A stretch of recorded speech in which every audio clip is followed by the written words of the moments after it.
الشيطان الرجيم بسم الله الرحمن الرحيم. Saya gadis usia 22 tahun, sudah bekerja sejak lulus SMA. Dulu berkeinginan untuk melanjutkan pendidikan ke jenjang yang lebih tinggi, namun Allah berkehendak lain. Saya bersyukur memiliki ayah dan ibu yang pengertian, tidak memaksakan kehendak, dan selalu mencurahkan kasih sayang kepada putri-putrinya walaupun dalam keadaan ekonomi pas-pasan. Saya gadis tertutup, tidak suka orang lain tahu tentang kehidupan pribadi saya, bukan karena keadaan ekonomi keluarga kami, namun karena diri saya sendiri. Setiap kali ditanya tentang menikah selalu menangis. Saya belum mau memikirkan pernikahan, bahkan seandainya bisa, saya tidak ingin menikah. Saya takut setiap kali bertemu dengan laki-laki. Saya selalu merasa tidak pantas untuk siapapun. Saya selalu takut jika mereka memandang remeh saat melihat saya.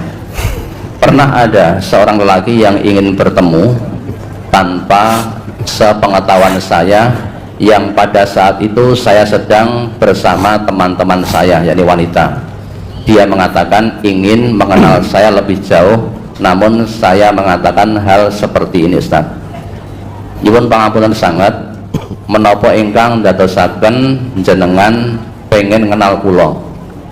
Dalem niki mboten gadah menapa-menapa ingkang ndadosaken jenengan jatuh cinta kalian dalem. Dalem niku mboten kados gadis sanesipun ingkang cantik. Dalem namung lulusan SMA, kalian dalem niku anakipun tiyang mboten gadah. Saya menolaknya saat dia ingin mengenal saya. Saya menolaknya untuk tahu tentang saya dan segala hal yang melengkapi saya, karena saya takut dia akan kecewa saat mengenal saya lebih jauh, dan saya takut jatuh cinta dengan lelaki yang terpaksa mencintai saya. Saya selalu menjawab seperti itu karena saya sadar diri. Saya selalu merasa tertutup dan kurang percaya diri tiap kali ada laki-laki yang mau mengenal saya.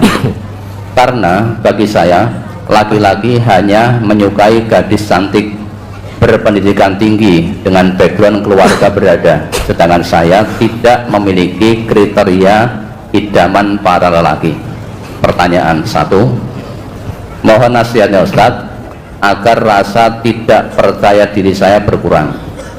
2, berdosakah saya karena saya menolak tiap ada lelaki yang mau mengenal saya? 3, mohon doanya Ustadz agar kelak saya dipertemukan dengan laki-laki yang bisa menerima saya apa adanya. Coba kita buktikan dulu ya, apakah setiap laki-laki itu semuanya hanya mencintai wanita yang cantik dan anak orang kaya, itu ya? Kita buktikan dulu. Ustadz Ghazali ini harus dijawab, wong ini pembuktian kok. Apakah Ustadz Ghazali hanya mencintai wanita yang cantik dan kaya raya? Tidak, Ustaz. Sebentar, beliau jawab apa, Ustaz? Tidak. Tidak. Yang penting apa, Ustaz? Agamanya. Ini 1. Ustadz Marjono, apa jenengan hanya mencintai perempuan yang cantik dan kaya raya? Bagi saya, istri saya adalah yang cantik, Ustaz. Nah, bagi orang lain barangkali tidak secantik. Istri yang keberapa? Bagi Ustadz Marjono, istri beliau yang paling cantik. Wanita tercantik di dunia bagi Ustadz Marjono, istri beliau. Wanita tercantik bagi jenengan, ya istri jenengan, bukan istri orang lain. Nah, ini 2 jawaban sudah mematahkan keyakinan penanya tadi.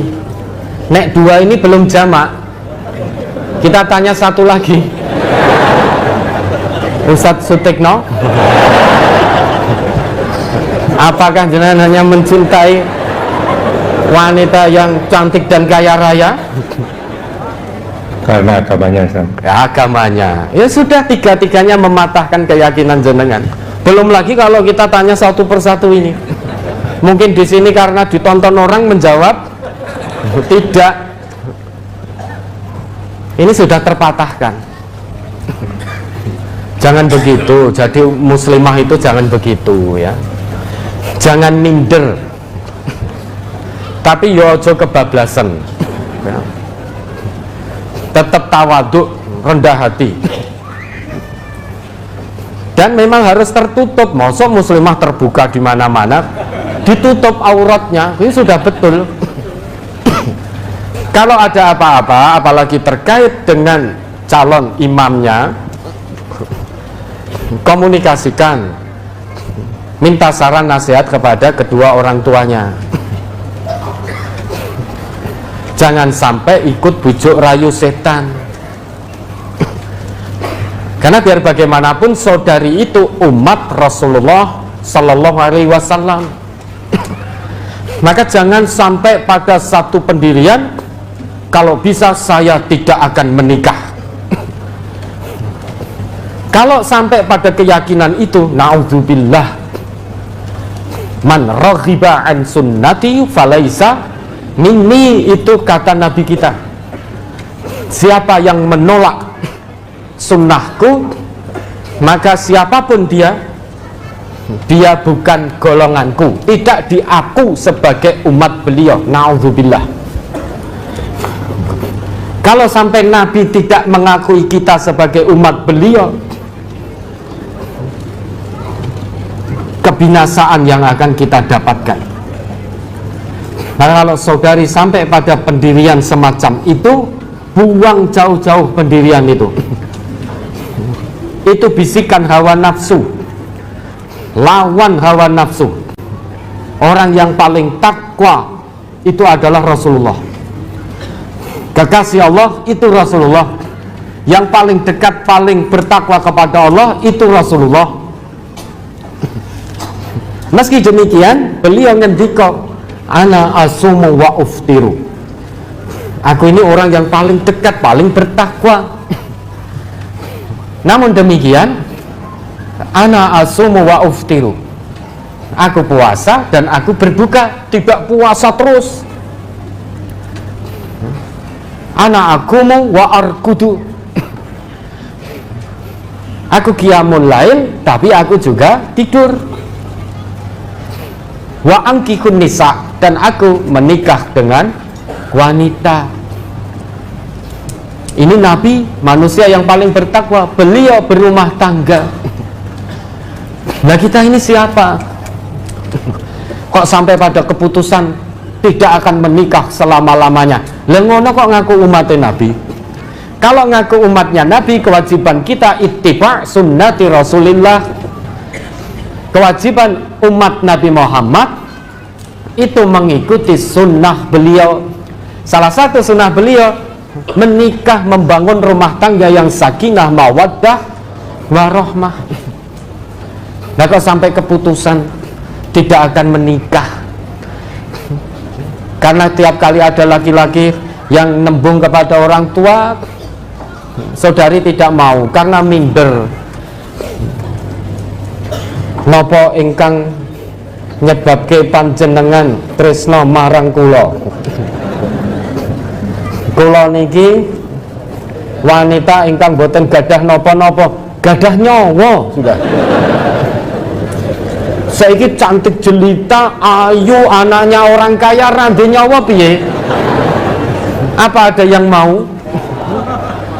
Ya, cantik jelita, bak bidadari, anaknya kaya raya, anaknya orang terhormat, bangsawan, ning randuwe nyawa, boten gadah nyawa. Terus arep ngopo? Kula boten gadah napa-napa. Ingat saudari, Allah telah titipkan nyawa kepada jenengan. Selain itu, Allah titipkan fitrah, keimanan dan ketakwaan. Selain itu, Allah titipkan akal sehat. Selain itu, Allah titipkan kecantikan kepada jenengan. Karena perempuan kan cantik. cantik itu relatif.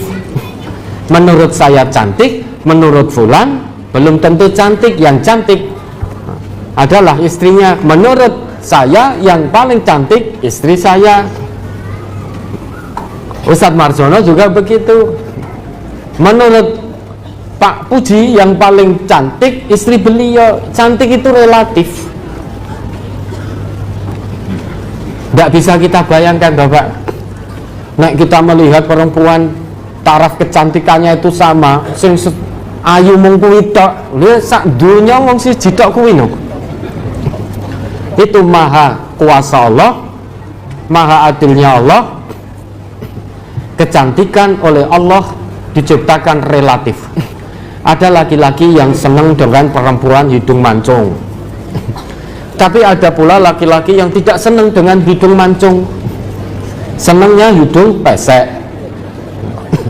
Ada laki-laki yang senang dengan perempuan matanya bulat, tapi ada yang senang dengan matanya yang sipit atau setengah bulat setengah sipit. Ada itu. Ada laki-laki yang senang melihat perempuan berkulit kuning langsat putih, tapi ada laki-laki yang senang melihat perempuan warna kulitnya kecoklatan atau yang warna kulitnya hitam. Semua sudah Allah tentukan kadarnya. Qad ja'alallahu likulli syai'in qadra. Allah sudah menentukan bagi tiap-tiap sesuatu sesuai dengan kadarnya masing-masing. Belum tentu perempuan hidung mancung oleh fulan dipandang cantik, oleh fulan yang lain dipandang cantik juga, belum tentu. Laki-laki hidung mancung glowing belum tentu dipandang tampan oleh semua perempuan. Semua sesuai dengan kadarnya masing-masing. Yang pertama yang saudari perlu lakukan, buang jauh-jauh keyakinan yang menyesatkan itu. Saudari umat Rasulullah, maka wajib mengikuti sunnah dari Rasulullah. Tundukkan bisikan hawa nafsu, lawan itu. Kemudian yang kedua, minta kepada orang tua untuk dicarikan pendamping yang bisa menggandeng tangan saudari menuju keridhaan Allah.